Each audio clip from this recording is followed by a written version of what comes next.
TPCC నూతన అధ్యక్షుడు మంత్రివర్గ కూర్పుపై దృష్టి పెట్టారు సీఎం రేవంత్ రెడ్డి. వీటిపై ఇవాళ ఢిల్లీ కాంగ్రెస్ పెద్దలతో కీలక చర్చలు జరుపుతున్నారు. ఈసారి మాత్రం తప్పకుండా మంత్రివర్గ విస్తరణపై హైకమాండ్ తుది నిర్ణయం తీసుకోవచ్చనే చర్చ జరుగుతోంది.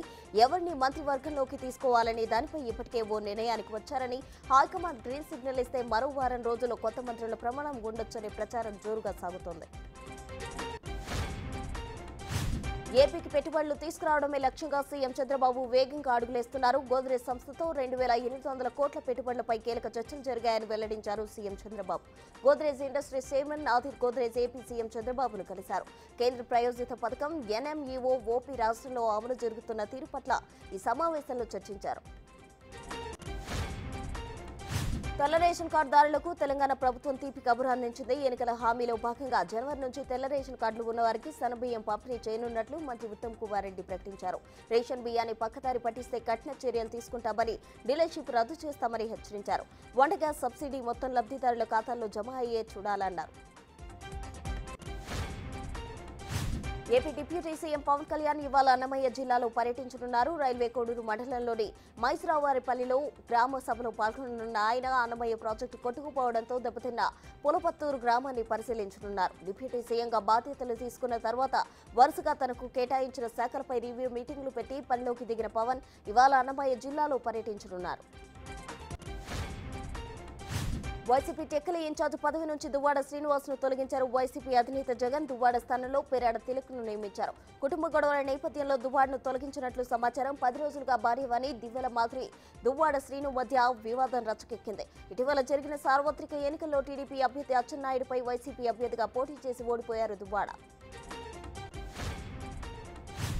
వైఎస్ఆర్ కాంగ్రెస్ పార్టీకి సంబంధించిన పదవుల భర్తీ ప్రక్రియలో భాగంగా మాజీ సీఎం వైఎస్ జగన్మోహన్ రెడ్డి పలు నియామకాలు చేపట్టారు. పార్టీ ప్రధాన కార్యదర్శులుగా మాజీ ఎమ్మెల్యే గడికోట శ్రీకాంత్ రెడ్డి, మాజీ ఎమ్మెల్సీ వేంపల్లి సతీష్ రెడ్డిని నియమించారు. పార్టీ మరో ప్రధాన కార్యదర్శిగా మాజీ ఎమ్మెల్యే చెవిరెడ్డి భాస్కర్ రెడ్డిని నియమించారు. అదేవిధంగా వైఎస్ఆర్సీపీ యువజన విభాగం అధ్యక్షుడిగా మాజీ ఎమ్మెల్యే జక్కంపూడి రాజాని నియమించారు.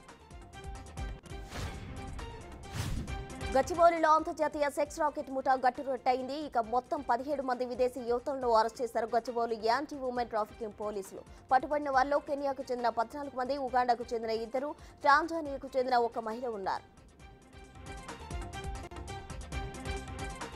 తెలంగాణలో సబ్ కలెక్టర్లుగా పలువురు ఐఏఎస్ ట్రైనీలను నియమిస్తూ ప్రభుత్వం ఉత్తర్వులు జారీ చేసింది. వీరంతా 2022 బ్యాచ్ కు చెందినవారు.